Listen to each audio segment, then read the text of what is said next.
Welcome to the Barbell and Beyond podcast, where we talk to athletes, experts, and coaches about all things related to training and competing in powerlifting. We will bring you the insights and stories that will take your performance, training, and mindset to the next level. A big welcome to Tim Konertz today. He is the president of the Bergfaldigha Powerlifting Federation, the German affiliate for the IPF.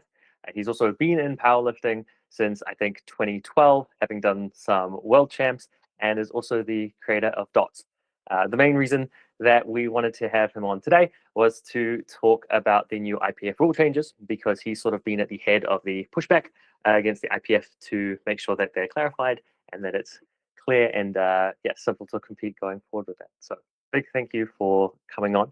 I think for those who might not be in German powerlifting or might not have heard of you before, could you maybe give us some more details on like your kind of own journey up through powerlifting up until this point? Hello, thank you for the invitation. Yeah, happy to be here. Yes, my name is Tim Konertz, as you mentioned. Started powerlifting in 2012, but it was just like training in the gym and see that I'm quite good at deadlifting and searching for competition somewhere. And I think, the real powerlifting journey started like 2014 to 15, where I was much more into it and much more specific. Back in the days, I think the niveau was much lower than now. So it was much easier to get part of the national team, especially in Germany. So after my first year, after official competitions in Germany, I was able to join the national team, could go to 2 European championships and 3 world championships. And now I'm still competing. Back in the days, it was 105. Now I switched to the 120.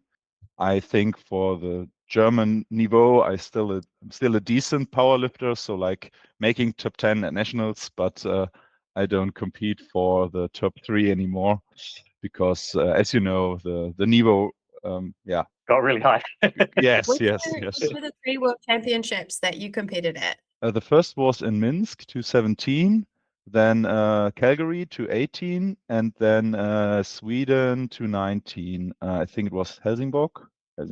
Yes. Yeah, three in a row. That's pretty cool. Yeah, and after that, I hurt my shoulder a bit, so I dropped out of the national team and never could catch up the niveau as it went up. You have a huge resume in so many other areas. You've been captain in the German army. You have a master's degree in aerospace engineering. You're president of German powerlifting. How do you do all of these things? That's a good question. I think it started as I joined the national team in 2017. My old powerlifting club, it was really a weightlifting club with a couple of powerlifters. And I think they didn't like that powerlifting was growing so much and weightlifting not. So they really slowed everything down. So we decided to fund a new club in Cologne. The club still exists today. It's Kraftsport Colonia. When you're in Cologne, please write us to visit our training facility. And I think this is where it all starts to grow, because then I was I'm the president of the club still, and I got more and more involved in every kind of powerlifting, politics, and everything. The other thing is just my profession. So I went to the armed forces, studied at the University of Armed Forces, just because I was interested in physics and maths and all the stuff. And now I work for, I left the army about 3 years ago, and now I work for an engine company in Cologne in the field of quality. Yes. You mentioned powerlifting in Cologne is quite big. Yes. Powerlifting has grown a lot in your city. How big is powerlifting in Cologne or in Germany? Do you have a rough idea of how many members are in the federation? It's very hard to say how many members we have. So we have registered members now we have like a digital portal for every club to can put lifters in and out for competitions. There are about 6,000-7,000 lifters registered, but the best number is the starting license. So every year you want to compete, you have to buy a starting license. and it's about 3,000. So I think for 3 years we are about at 3,000 competitors every year. And in Cologne, from this 3,000, we have 150. So and that's just our club. There's a second club there that have also like 20. And yes, and I think back into 2016 when I started at the old club, there was nothing to train powerlifting at all in Cologne. And I think all the gyms adapt a bit about all the interest, rising interest.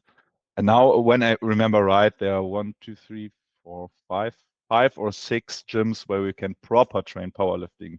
And I think you have competition bars, competition plates, competition racks, and of course our facility with our club. We have alone 6 combo racks, plus everything you need for powerlifting.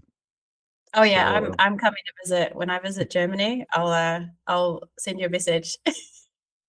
Yeah, it's you will definitely be welcome. it's definitely very cool, and your competition, your club puts on great competitions. Like I've been to some of them, and having the warm-up room just have completely all combo racks. Quite often, in New Zealand or in other countries, when you compete, the warm-up room will have like 1 or 2 combo racks, and then there'll just be some other half racks or something, because the club doesn't have enough combo racks for the whole warm-up room. So yeah, I've really enjoyed the competitions up there in Cologne. But I think this also changed. I think like 10 years ago it was the same, and as powerlifting was growing and growing, there were much more combo racks all over Germany, and especially the bigger clubs, try to have a very good equipment also for the warm-up rooms. Yeah, but yeah, you're welcome. And this summer in July we will do the German nationals in Cologne. So if anybody is listening, please come. And yeah, this will be the most elite competition we have in Germany, and I'm really excited about it because I will be the meet director. Oh, that's so cool. But yes, I'm please come looking by. forward to it, because I'm going to be there with I've got at least one competitor going at the moment who just qualified end of last year. So yeah, that'll be exciting. I'm looking forward to it being good competition. Yeah, great. So we have your passion for powerlifting and your career in engineering, and they kind of intersected in a way when you came up with the DOTS formula. So I guess your background in data analysis. I remember you saying that it was for a German team competition. You originally came up with the idea to have a look at a new formula. But I think you had done some research prior to that already. You'd already maybe analyzed some of the other formulas that were in existence before creating DOTS. Yes, I was very much into this topic years before I created DOTS, because I just was interested how this all works. I think just personal interest about it. And I was actually really happy with the old Wilks formula, but as we could see in the past, everybody knew there were flaws in it. Everybody knew it's not logical that the best lifter is just the lightest, a 59 and a 120 plus at the men's, for example. And everybody knew there's a flaw in it, and but I never had the drive to make a new formula, and I never thought I could make a formula which would be so famous. And the real thing was then the upcoming of the new IPF formula. I think it was 2018 or 2019. And I was really excited about it as I heard it. There is a competition like for making a new formula. And there was actually a German woman who was like managing this. And I wrote her and asked, hey, I want to also take part in it. And she said, no, it's not possible. There are professionals working on this, and you're too late, and something like this. And they say, okay, then I will just wait for the result. And as a result, come up the first IPF formula, and I think it was like it just needed like a couple of days or weeks when everybody found out, okay, this is really, really bad formula. And in Germany, we have this team competitions. It's a mixed team competition. So with women and men in one team, like one club have 4 lifters, and they compete together, and you just count the points of the 3 best of this 4. And then you have team points and team rankings, and we have more like some rounds, like 3 competitions, and then the best 6 teams can attempt the finale, and the winner is a team champion of Germany. And it's a really nice competitions. It's it's a very it's very family-like. So it's a very cool kind of competition at all. And with the new formula, we saw that especially heavy men have no chance to get enough points to compete with women at all, for example. And at this point, I just offered the national federation back then, I can write a new formula, and they said, okay, just try. We will have a look at it. And I really thought that, as I said, Wilks was quite good, and I just want to like correct it with the actual data. And I think my approach was a bit different than from Robert Wilks back in the days, but I think I could put the data together in such a way that everybody saw this new formula and say, hey, this is the formula the updated Wilks formula we need. And after that, Germany accepted this formula, and it got a lot of attention all over the world. A lot of countries take over this formula, and I also made an official proposal to the IPF to take over this formula, but they then declined it for being also too late, and they choose then the GLP we have today. But there are still some federations, nations, or like Open Powerlifting who use DOTS, and I think it's more formula which is like for everybody, like that. When you have different kind of powerlifters, but all over the world, I think most people knew.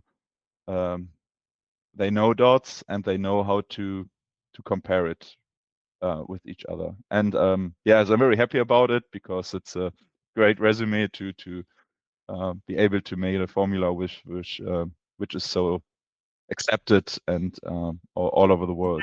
So yes. To make a formula like this, I remember you talking about trying to make a formula that didn't have any weaknesses, and that the Wilks formula had sort of 2 turning points for women, 1 for men.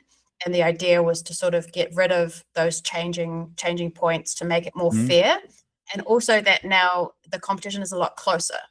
I do remember you saying as well that it's almost impossible to create the perfect formula, because powerlifting is complex, and comparing men and women, for example, it's very, very difficult, but that your formula creates what looks like a closer competition between competitors. Would that be correct? The best example is, of course, you have the 81 centimeters grip with bench press, and for very small women, for small women it's a very wide grip, and for a very tall and heavy man it's a small grip. And also a tall man will lift from, I think, near their feet, and a small woman will pull from near their knees.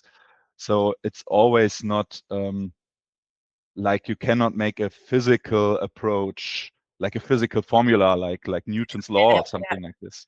And this is what my profession of aerospace engineering is like. In aerospace engineering, like for aerodynamics, you cannot create formulas which fit perfectly.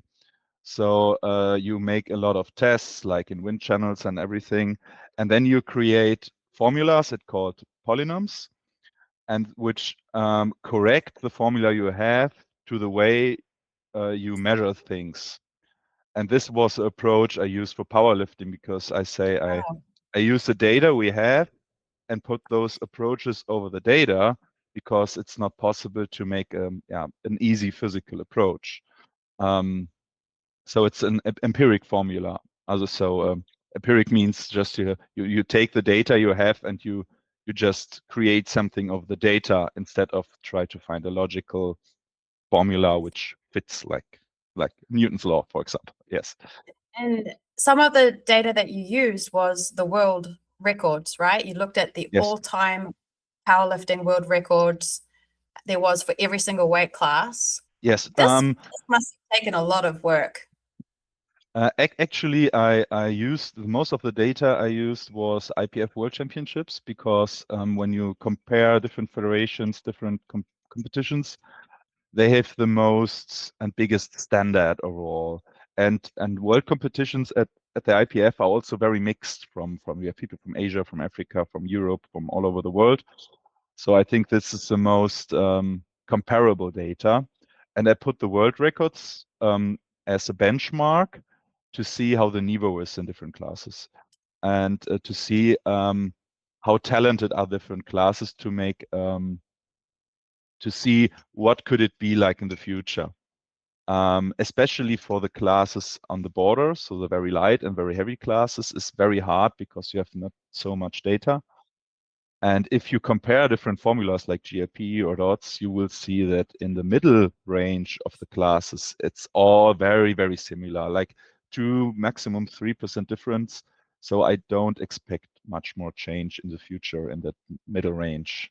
But for the border classes, it's hard to tell, because you will always have the problem to find how many great talents are already in this class, and then somebody come up and say, "Whoa, we were wrong." Do you foresee that the formula will need to be updated at some stage in the future? Yes, of course.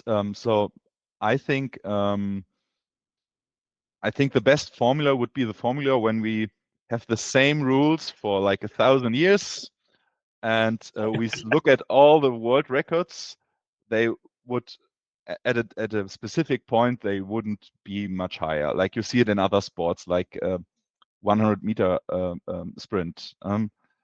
There's when there's an improvement of the record, it's like so small that you can say, okay, we have like a physical border. We cannot go over this total, like I don't know, when we see now Jesus Olivares. Back in the day, we thought Ray Williams is the benchmark, and now another guy came up with yeah. For maybe people who aren't familiar with the term, could you explain what you mean by the niveau and how that, like, what that number means and how that affects the formula?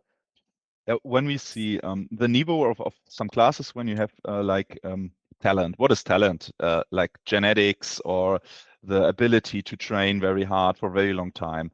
And if the more people you have competing in one class, the higher the probability to have more talented people. So you see this also on national competitions, that you have like in the middle classes, it's very close actually. And in the border classes, you have 1 or 2 guys or women who are very far away from each other. And as closer they are, you can say, okay, the niveau is higher, like in 100-meter sprint, because on the world, the people are very close, the best of the world. And I compared these mean values with the actual world record and measured how far is it away from the world record. So in theory, as closer you are to the world record from this general top niveau, the better the niveau in the class. And I could, and this was a way I tried to extrapolate the niveau of the border classes. And for now, I'm still very happy with DOTS, with the formula. I think I look at the data every year, and then Agatha Shitko came up and I say, was it all wrong? But she's far ahead in every formula, I guess. For now, I don't see a real necessary change. I see some things which I measure, but for now, I was not able to make a proper update which would change much. So when I make a new formula, I would make a new formula which is like have 1% different. It would be too much work for everybody to adapt to a new formula, to change all sheets and like open powerlifting and everything. So I would prefer to make a new formula, or maybe somebody else, when you see a clear flaw and you have a change which do really change something. Yeah, meaningful. Yeah. That's the word. Speaking of change in rules, so we Mhm. started 2026 with the IPF announcing their updated rulebook, which took effect the 1st of January. But a lot has happened since then, and you were sort of at the forefront. Many of us heard about the changes first on Instagram. So really, social media is now a primary way that people, referees, athletes, coaches are receiving their information. And we were all probably not surprised, but we saw the rules had been updated again. And there didn't seem to have been a due process.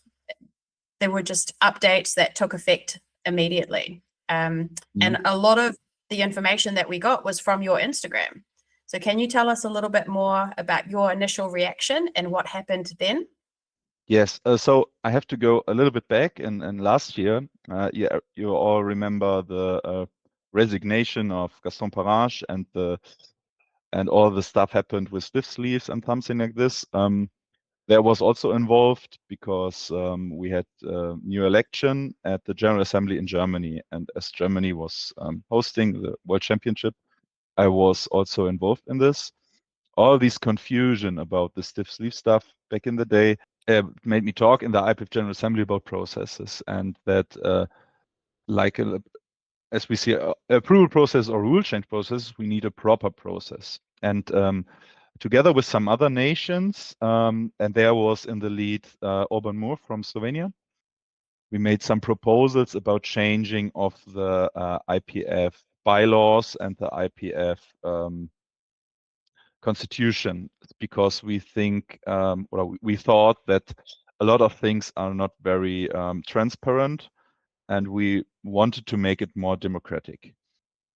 During the General Assembly in Germany, there were not enough voters actually to change the constitution, and we had a meeting later in the year together with the IPF and all the nations who made those proposals, and we had to let very, very good conversation with the executive committee.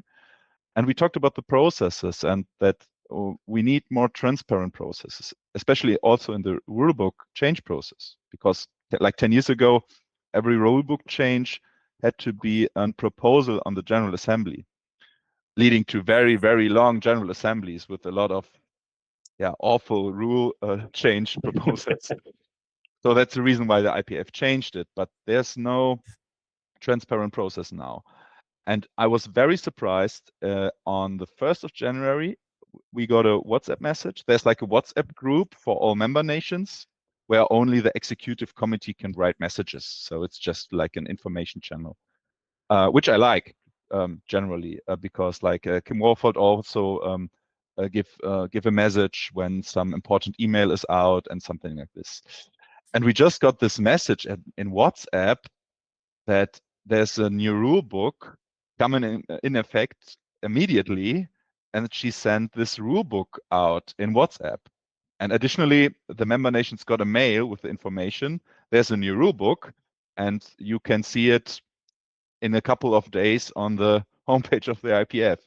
But the only sharing of the actual new rule book was via WhatsApp for the nations.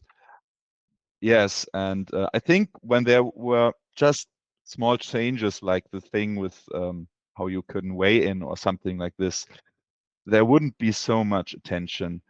But there were some significant changes, I think, which are able to change a lot. So it goes very fast that, people like all the other nation members who are in this WhatsApp group, they shared some parts of the new rule book. And yes, a lot of interpretation came out and a lot of criticism came out. So I think this was, how to call it? I think a very critical moment. And I already talked with some, for example, with Urban Moore and some other people, and then I told them it's not about the rules. It's about how the rules were sent out and how they are written, that I want to make a formal complaint. And yes, it was the way leading to it. Yes, Wow. and I think I waited like 1 or 2 days to put it together. And I also include just the executive committee and the nations we had in this call back in, I think it was late summer 2025, because that were the people we were talking about processes and transparent processes, and said, hey, I want to complain about this because you promised us you want to make it transparent and you did not. And we have problems with these rules because we have no time to prepare. We have to teach our referees, and the lifters have to adapt, and the next competition is like tomorrow. Yeah, that's not Yeah, there have possible. been a lot of competitions this year already, and a very high profile competition coming up with Sheffield, which, Yes. you know, lifters and athletes do adapt when rules change. But you're right, we have to give them an opportunity to do that. And I think the other confusing part was that some of the rule changes were ambiguous. They were being interpreted differently by different nations and different coaches and athletes. And also, there wasn't always a justification for why a rule had changed. Sometimes when we understand the reasoning behind it, it's a lot easier to take it on board. So we had the first draft of well, it wasn't a draft at the time, but your email to the IPF was heard, and then they postponed implementing the rules until the 1st of March. Can you tell us a little bit about what happened around that time? So my complaint, I have to say this, my complaint was just about the explanation, the timing, the transparency, and the publication. Not at all about specific rules. I also, I'm not go with some of the rules like they are written. But I think the key was that there was also some other nations replying to my complaint, supporting it. And I think the most crucial thing here was Orban Moore, also from Slovenia. He replied to my complaint. We talked about this before, and he included all IPF nations, as I just included like the 10 nations who attempted the calls. So he included all nations, and he clearly asked for a delay. So I just complained about this, and I more or less asked for a better transparency about this. And he added this ask for a delay, and I think it was Canada. They also proposed a specific date. I think they asked for the 1st of April. And I think it was like 15 different nations all supported the complaint and all supported the delay. And in the meantime, in Germany, our referee commission also, they have a yearly meeting about new rules and everything what is going on in the new year. And they decided they cannot adapt these rules for Germany because we have to make some clarifications. We have to teach our referees. And we in Germany already decided to use the 2025 rulebook until we have proper explanations. And I think on the next day, and I really didn't expect it so fast, they came the information from the IPF. We heard you, especially not only the nations, also some individuals. There are also some people from the ethic committee, for example, who also complained about this, and some stakeholders. IPF called them stakeholders. And they said, okay, we will do a review of this. We will send out explanations for every rule and give you the chance to make proposals for changes. I think also in this email there was a little bit confusion because they told us on I think it was the 6th of January or the 7th. I'm not very sure, that you have time until the 9th of January. But they told they will send out this proposal with the explanations, and I read it like this, that when there's a proposal with the explanation, then you can give the feedback. but they also expected feedback until the 9th. But now we had another information that we can give feedback until end of January, but just from the nations. So now the nations have the possibility to make change attempts.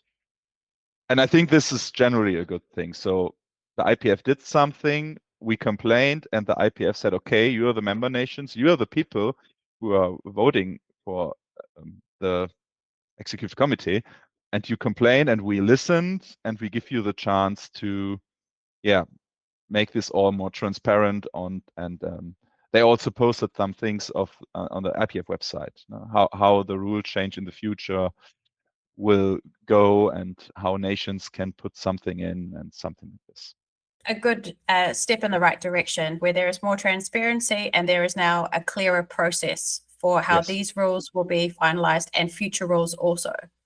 Yes, in theory it is. There is a process, and there's a process for nations who can get in, but there's still, for me, I would propose the process a little bit in a little bit another way. Sorry, because I think the most crucial thing in a rule is what is the target, what is the goal of the rule, and when we define the goal of the rule, we can set any specific rule.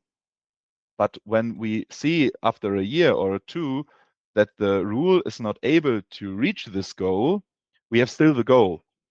So I think, and these goals are very more crucial. And I'm hoping that there in the future there will be more like this explanations what they want to reach, because some of the explanations in the official explanation letter are also not very clear for me. Yeah. One of the target goals that comes up in several explanations is safety, for example, but they're citing safety for things that we have never seen injuries or unsafe outcomes in competition. For example, having to tuck your necklace in. None of us have ever seen someone sustain an injury from having worn a necklace. Another one is safety of junior and sub-junior lifters with an excessive low bar squat. I haven't seen research to back up that increases your risk of a back injury, which is cited. There's another one, the risk of safety with heaving the bench press. And they literally write in the explanation, the heaving has come into play for people to be able to achieve the elbow depth rule. And they're citing that as a competitive advantage, which I assume in sport, we're all trying to find every competitive advantage that we can. So, but I'm curious, for example, if the goal was safety, do we need to see data to back up things that are unsafe? Do we have examples of where these things have been unsafe? Yeah, this is a great thing. I heard from one referee, I think he was judging in Costa Rica, that he saw once a lifter was choking from a necklace thing he had in his mouth. And this was one incident, I think, which was one of the root for this rule, I guess. But there's still, for me, it's too specific. You don't are allowed to have necklaces in your mouth. This sounds like a very specific rule. Like, these historical rules, from some from 100 years ago, which still exists. To make one specific rule for one specific incident, I think it would make more sense for me to say the lifters are not allowed to have anything in their mouth, because they could have a gum or a cigarette or something like this in their mouth. It's not forbidden, just necklaces. So it makes totally no sense for me. Just say athletes cannot have anything in their mouth for safety reason, except for like medical equipment, like mouth protection piece or something like this. I think this would be very more a general rule for safety. And for the lower sports, you could just say there was a couple of competitions I saw where lifters were not able to hold the bar and the bar drops. and this is a safety issue for spotters. That would be a very understandable explanation for this, because I think, yes, it is. It's very, when you're below your rear delt with the bar and try to stand upright, and most of the people don't stand upright in training. They just do it in the competition. And then you can lose the bar in the back and you can hurt a spotter. And I think everybody would read that and would say, Would yeah, want the safety of the spotters. makes sense. Exactly, Yes. absolutely. Going back to that low bar position, some of the terminology is quite difficult to interpret for referees, depending on where you're sitting, what you're looking at. And in one account, they mention the bar should be on top of the shoulder blade. In another one, it says on top of the rear delt.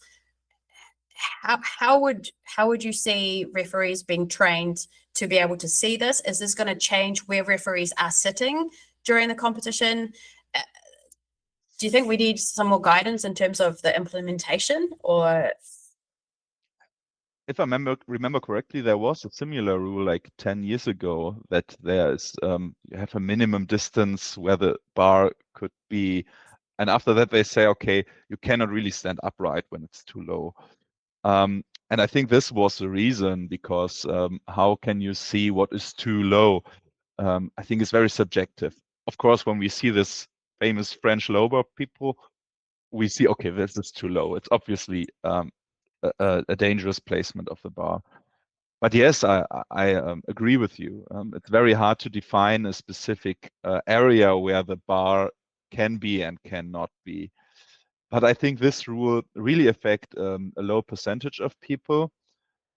But they also said this about the elbow depth rule.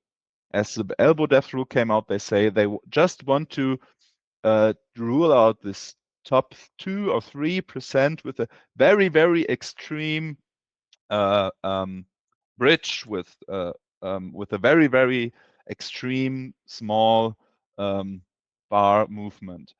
Yeah, and in the end, it affects, I think, especially the lighter women classes, it affects like 30% of them.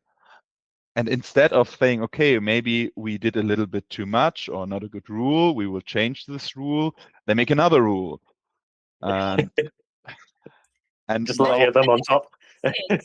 Yeah, and you have did the original rule have a goal, and did it achieve the goal? That's what you were saying before. And if we can look at it objectively and say, well, it didn't really achieve that goal, it led to more problems. Females with shorter arms not able to achieve elbow depth without changing something significant in their shoulder or with their rib cage. And now we have the change again to eliminate what's been described as a safety issue, a competitive advantage, a way of achieving elbow depth. Specifically says that this has been an adaptation to help people achieve the elbow depth rule. What would you like to see happen from here?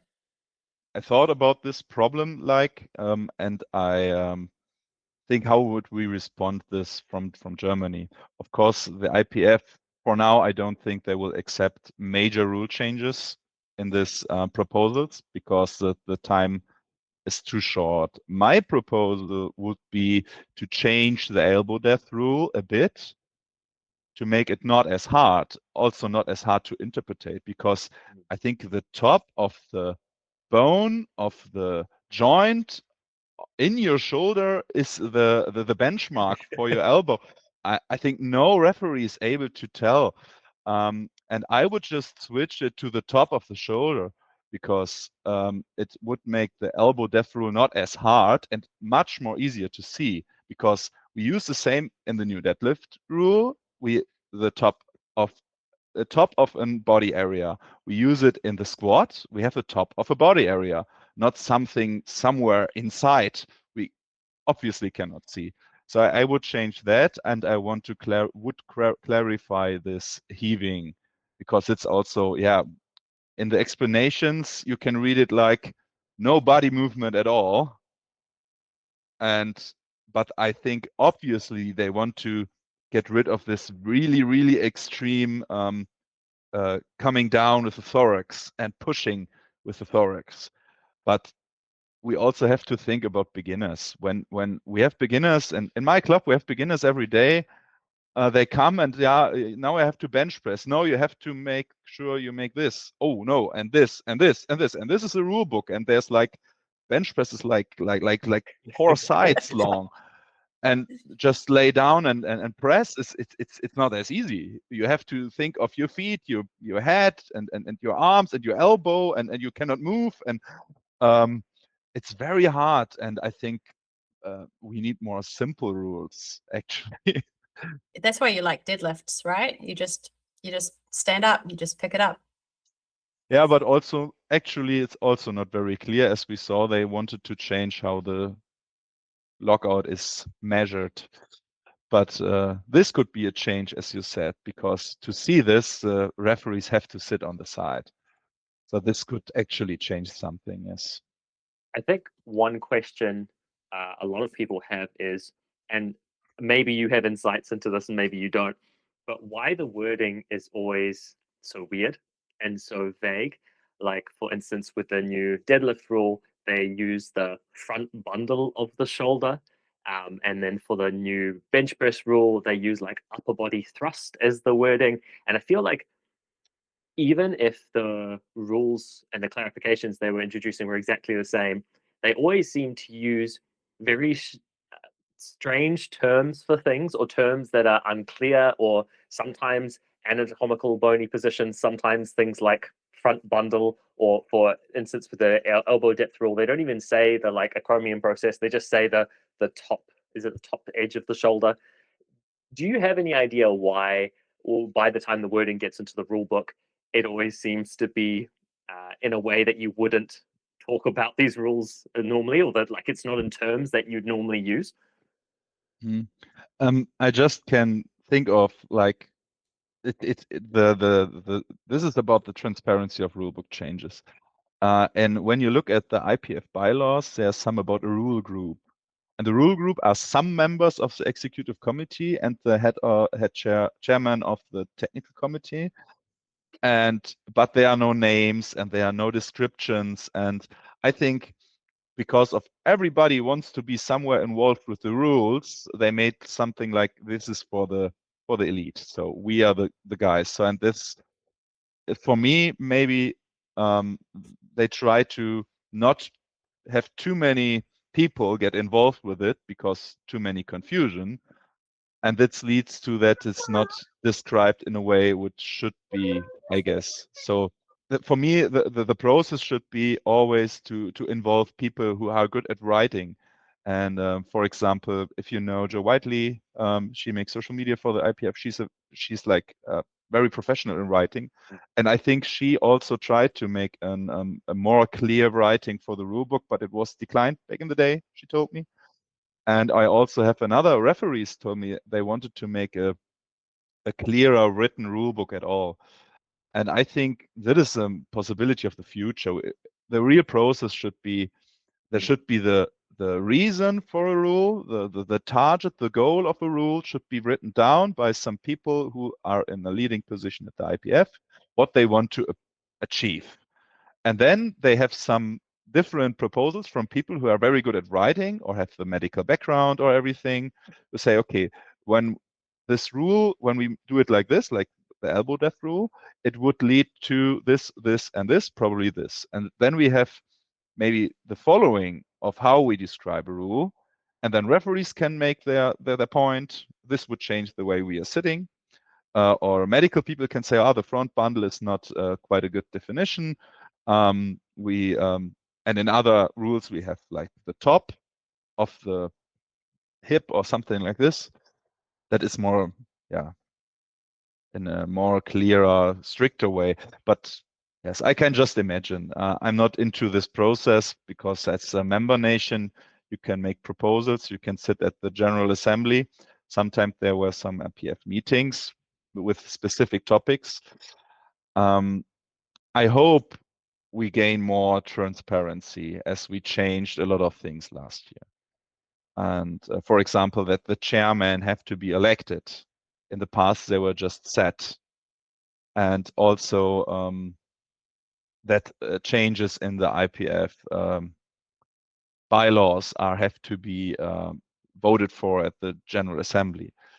But for now, I think the IPF Executive Committee doesn't seem to make the direct view of the publicity to say we are such in a professional way. I think they want to, but I think they're still not over this transformation process after Gaston have left.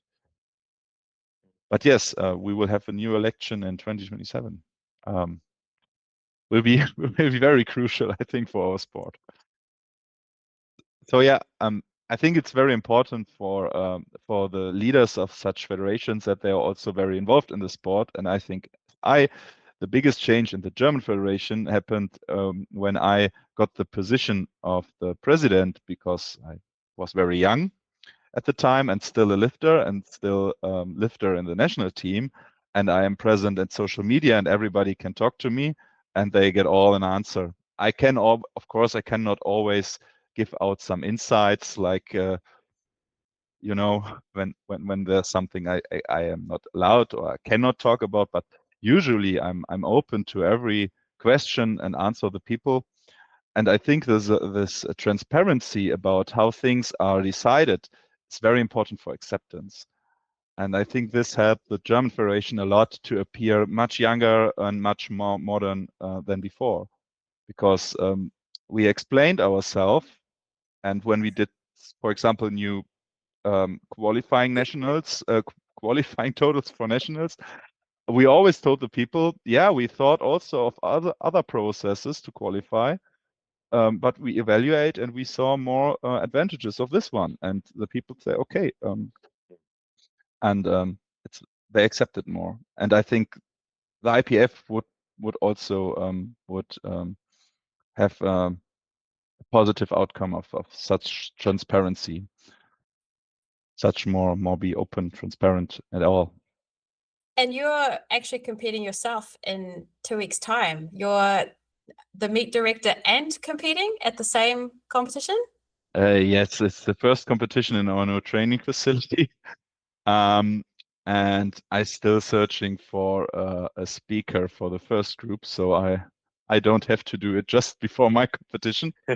But yes, I tried to qualify for nationals, and we do the nationals in Cologne in summer, so I want to compete. Will be also hard because I'm the meet director also, but yes, it will be a small competition. What is small? We still have 2 days of lifting, 87 competitors, and I think it's a competition just with relative points. So we have no weight classes. So it's all on dots. And I think the top 10 dots at men are all over. We have 10 people above 450 dots, and we have like 13 women above 400.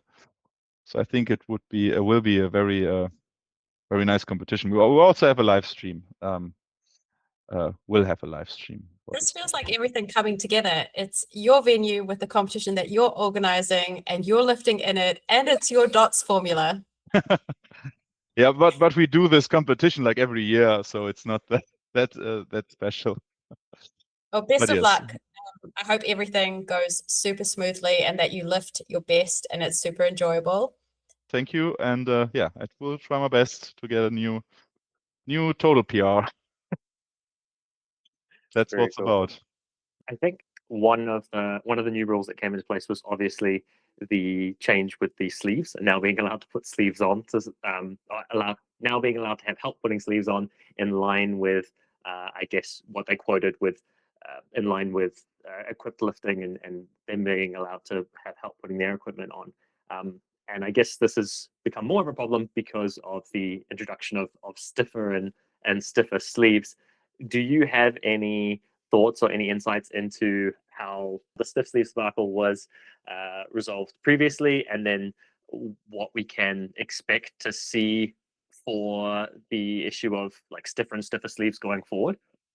I think this rule is more logical than many other rules, because in a real competition, you just can go to the bathroom or something like this. So it's not really, there's not really a good way to test it if somebody got help or not.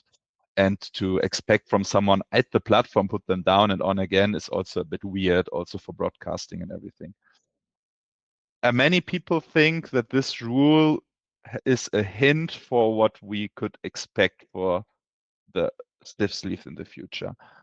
I'm not sure about this. Back in 2025, I offered the IPF to get involved in this process because I said, hey, I'm a quality engineer in industry in a leading position. And in industry, you have very clear standards of specification and quality control. So we saw a lot of things happen last year and the year before about IPF approved equipment, like stiff sleeves, which are just lasting like 6 months and then rip apart. Or we saw combo racks, which went out of its, I don't know how to call it. So we see clear quality issues. And I think IPF approved should be a mark for quality. So it's IPF approved. Wow, you can buy this. This is good stuff. And even the hardness of a bar is not described. So for the knurling, for example. And for stiff sleeves, it leads to not a proper specification, leads to all the stuff we saw last year. So now this sleeve is not approved anymore, and all the lifters have already adapted. Now we have already January 2026, and the approval time frame and end of this year.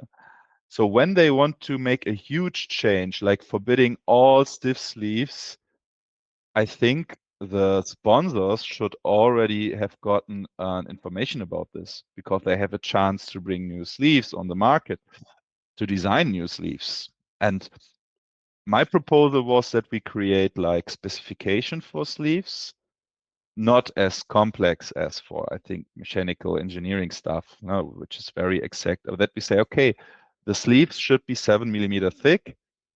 And you, as a sponsor or as a producer, you have to measure the thickness of your neoprene incoming goods inspection on every sheet, on like every fifth incoming goods, and you have to document it, and it have to be between 6.8 and 7.2, for example. And if you see it's above, then you have to reject it, or something like this, that we define how to measure it, and not to measure it on a freaky way, but on a way which is like industry standard. And then how the material have to be. It's just neoprene.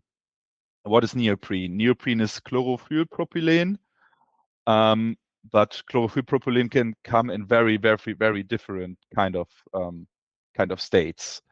So when we need a fast solution, I would just limit the weight, I guess, because I think my first A7 stiff sleeves was like 450 grams, and now I have Vortex, they are above 700.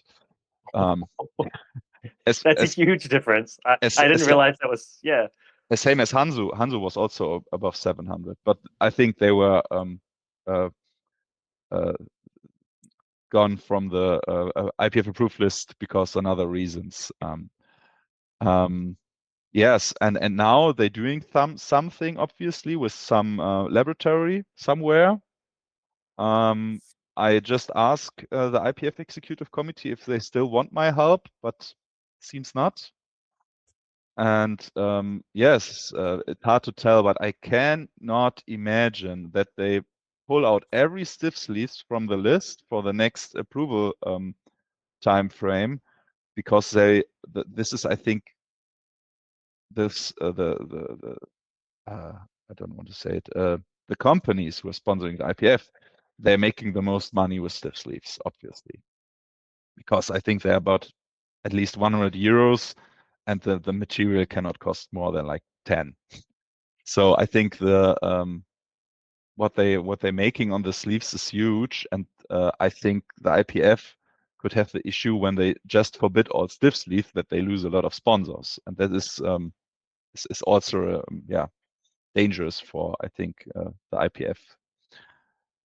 Yes, but I think nobody really knows what will happen, because we also saw this new rulebook thing now, and I hope there will be better processes, but I'm really into this process of elections and everything now. And I will also attend the next General Assembly, which is in Dubai, to speak up for this, maybe make some proposals also. And I hope every other member nation federation's head or attendant of the meeting will do the same. Because if we don't speak up as lifters or as nations, we don't get any change. Yes. Just circling back to equipment a little bit, I like what you said, that the IPF have an opportunity to stamp their mark, that anything that's IPF approved is the highest quality. I like that. I think that's a cool idea. And as a coach and as an athlete, the number one thing that athletes want to know is if they're purchasing equipment. Imagine kitting out a gym with IPF approved equipment, or being an athlete and buying your entire suit. You want to know how long you're going to be able to use that for. It's a bit of an investment for lifters to purchase these things, and they want some kind of guarantee that they'll be able to use it for a certain amount of time. And I really appreciated your posts this year on social media with the transparency, providing clear information, giving the call to action, asking people to talk to their member nations and to give feedback. And I think as part of this process, every New Zealand registered powerlifter was sent a survey to fill out, where every member of our federation was able to have a say and provide feedback. That felt really good. As a coach and as a powerlifter who's been in the sport for a long time, over a decade, that was so nice to be included in a small way in the process and to be asked to give feedback. So I just wanted to say thank you for what you have done. And it's gone as far as to the other side of the world and had an impact. So thank you very much. Yeah, thank you very much. Now I have I feel bad because we did this in Germany for every lifter. But I think the feedback would be too much. So I stick to the referee commission, which are like have a federal structure. But yes, this is always great to hear that, to have an impact with this. And also, I remember the post of Kalina Tongotea about her necklace, which is I don't know the specific name of it, but she said that this is a very important thing for her. And now that she is still able to wear it on Sheffield, is very, very important for her. And this was really nice to see that I'm not the reason for the pushback of the IPF. I just started something, I guess, and it was just possible with the help of all the other nations who got along with it. But yes, it's made me very happy to hear this. To have such an impact. Yes. And I think we're all a bit hopeful now that we will continue along this path towards having more transparency and clear processes.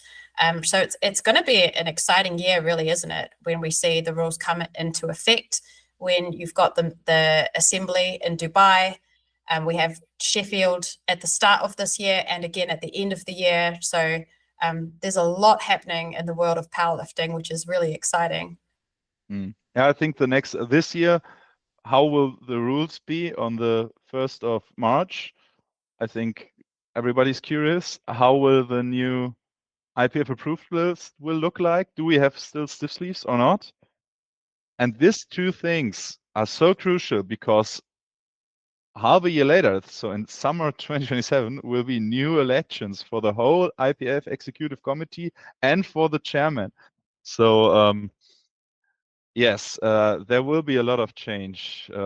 That's true. And I hope we won't see too much confusion, and that the IPF stays strong, because I think, as the most professional federation, also in Germany, we have, I think we are the most united federation in the world, and the most standardized federation. And we need a good executive team who let us stay in this way in this area. Sorry.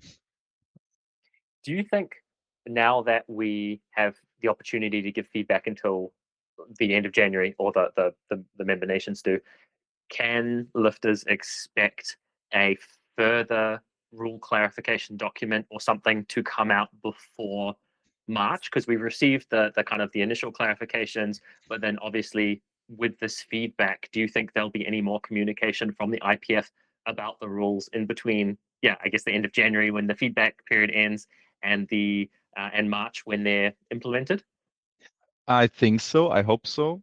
My expectation is that now we give all the feedback, and that they take over some very good. So I don't think the rule will change.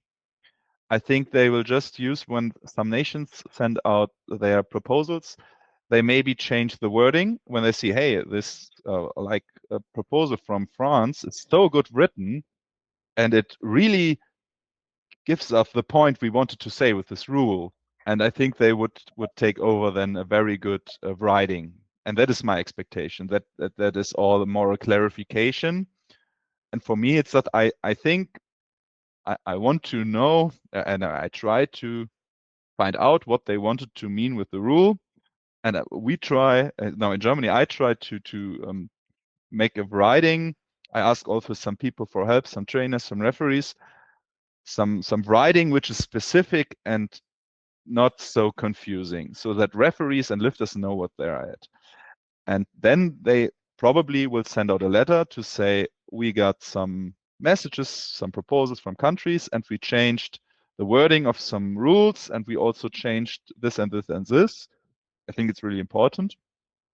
But it's very crucial also. When this fails, then I'm not sure what happens. I hope the best, but I don't know. Watch this space. Yeah, Yes. definitely. Cool. Well, thank you so much for sharing your time, your knowledge, your expertise, and your insights into this process with us. I think we've learned a lot of what's sort of happening behind the scenes. So thank you so much for sharing this information with us and for helping get this process going. Yeah, you're welcome. I'm also want to speak up for every member nation and leading member nations. What the IPF do is not, they don't are our bosses. They are representatives of the nations, and the nations are the body. And if you are in your federation, you can help your national federation come up or make it more transparency on national side and better. And then we have the opportunity to have a bigger influence on the international side too. And I think that's what we all want. We want to lift. We want to have a good time on the platform or in front of the platform. And I think that's why we're doing it. So yes. And again, you're welcome. I think that the only question left is when are you going to be running for president of the IPF? I think that will be the question on everyone's mind. Actually, some people in Germany to ask that too. I think there are some people who would be a good fit for this position. For me, I think as president of the German Federation and president of my club in Cologne, and I'm still working in the industry in a leading position, I don't really have the time to fulfill this this big position. Yeah, I can imagine. And I think this is also the problem. Most of the younger people who are very into everything, they don't have the time, because it's not I think you get a little bit of money as compensation, but it's not a paid position. So for me, it wouldn't be possible to fit, I guess. So I would have to give up some of my other positions, which I really don't want to, because I like to run my club in Cologne and also like to run the German Federation. Yes, but I hope we will find good candidates, and I will always be a guy who speak up for the lifters and for for my nation and the thing I think what is good for powerlifting, of course. And I hope that the people who go for this position will be lifters themselves, because I think this is crucial. Yeah, it's huge. And I think, you know, regardless of if you ever decide to become president or not, I think it's evident your contribution to the space, both through this whole, you know, process of helping to create new processes for the IPF to create rules, hopefully, and that should have a huge impact if that gets implemented well. And then even going back to the beginning of our conversation with your creation of the DOTS formula and stuff, like you've contributed a huge amount to IPF powerlifting over the years. I think it's amazing. And I think, as you said, there'll be a lot going on this year, and maybe we will have to schedule a part 2 with you if there's any further news on this topic. But yeah, thanks so much for coming on. Yeah, thank you for the invitation. Really enjoyed the talk, and when there's something new, I try to share everything transparent. But Thank yes. you. We'll be following on Instagram. Okay. All the best for your competition, and thank you. Yeah, we'll keep in touch. Thank you. Oh, great. Guys. Good evening to New Zealand, and goodbye from the future. Yeah. And goodbye. Okay. For the highest quality, personalized online coaching that will see you achieving your best powerlifting results, book a call with one of our expert coaches at Barbell and Beyond. We specialize in competition prep, nutrition for powerlifting, and helping you develop an elite athlete mindset. All of that and more can be found over at barbellandbeyond.online.